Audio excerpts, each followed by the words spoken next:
had a quick question. When I was out here during one of the breaks, I found a black knife laying around. Did anybody have a black knife that they dropped outside? No. How about a white knife, by any chance? A white knife? No. Normally I carry a black knife myself. I prefer them a little more subtle. You know how I did that, don't you? Yeah, I carry an extra knife around. It's a white one. Yeah, I carry a white and a black knife, and this is what happens. If I take the white knife over here, white knife in my right hand, what does that leave over here? Black. No, that's the black one over here. That's the white one over here. Let me do that again. Maybe it was a little confusing. Look, I'll take the white knife. I'll take the white knife in my pocket. What does that leave in this hand? Black. Okay, if you're not going to play, I'm not even going to bother. Here, take that home for your kids. You don't have any kids? You don't have any knife. That's okay.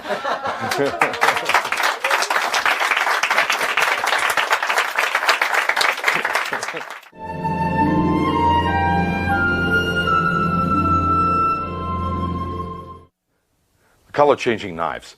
I first started playing with the color-changing knives when I was a teenager working in a magic shop in King of Prussia, Pennsylvania. And a fellow named Dale Merrill, the Reverend Dale Merrill, used to come into the shop and demonstrate paddles and knives. And Dale was great because he had what he called built-in misdirection. He had Parkinson's disease. He had this shake that really covered the paddle move perfectly. But he made beautiful paddles and beautiful knives, absolutely the best. And those are collector's items these days. But I always loved the knives after that, and I worked with the Tom Reese knives. I've worked with Scotty York's knives, a couple of different ones. But the ones that I utilize now are the ones made by my buddy Joe Mogar. And Joe Mogar makes phenomenal knives. I think they're the best on the market. The routine that this is based on is a Mike Skinner routine that is available as a separate tape. And I thought it was a great routine, but it lacked a finish, at least something that was satisfactory to me. And I thought about it for a little while and came up with just an easy thing that created a finish, but then I came up with a secondary finish by utilizing a pocket magnet. And I use one of these squeeze purses to keep the knives in, but also there's two flat magnets inside, and this goes in my pocket, my rear pocket, just like this. Now, what that enables me to do is to hold out a knife over here very easily. And this, in fact, is the way that I carry it around, and I use this for strolling magic a lot when I work cocktail parties and corporate events like that. That's how I carry it, and I carry the other knife in this pocket. Now, the other knife, and let me tell you what the knives are, by the way. This one is a black-white combination, but the black is a stag-handled knife. That's important because you want to be able to feel which side you're bringing out. Not that it really matters a whole lot, but I like maintaining my continuity. The other knife is a white-red combination, and that's the one that goes on the magnet in your back pocket. Now, the neat thing is that it starts there and ends there at the end of the routine, and you're set to do it again at your next for your next group. So this knife is in this pocket. You're starting clean. You reach in your pocket, and this is an old ruse of Ron Wilson's to break into a group, to kind of introduce yourself to a group. I found this knife laying on the floor. Did any of you drop it? Now, it's a corny thing, but, it is an entry, and, you get people to at least stop and notice you, and immediately you say, well, if you didn't drop a black knife, perhaps you dropped a white knife.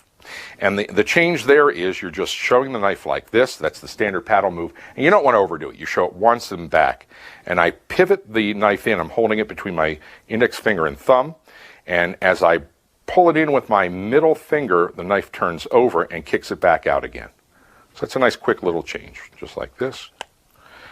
Well, perhaps if it wasn't a white knife and I just do the paddle move to the other hand, perhaps it was a black knife and I do the turning change, which I think is the best color change there is. And all that's happening is as your finger comes over, your right index finger, and kicks over the outer edge, your thumb just pushes. And this is one coordinated action. And it's a great change. And you show it again, the black knife, and you go to somebody on this side and say, do you know how I did that? And your hand comes down here, and that action grabs the white knife instantly. You say, I do it with two knives, and you bring it into view, and so that's surprise number 4. And now you place that into the hand to the left of the black knife.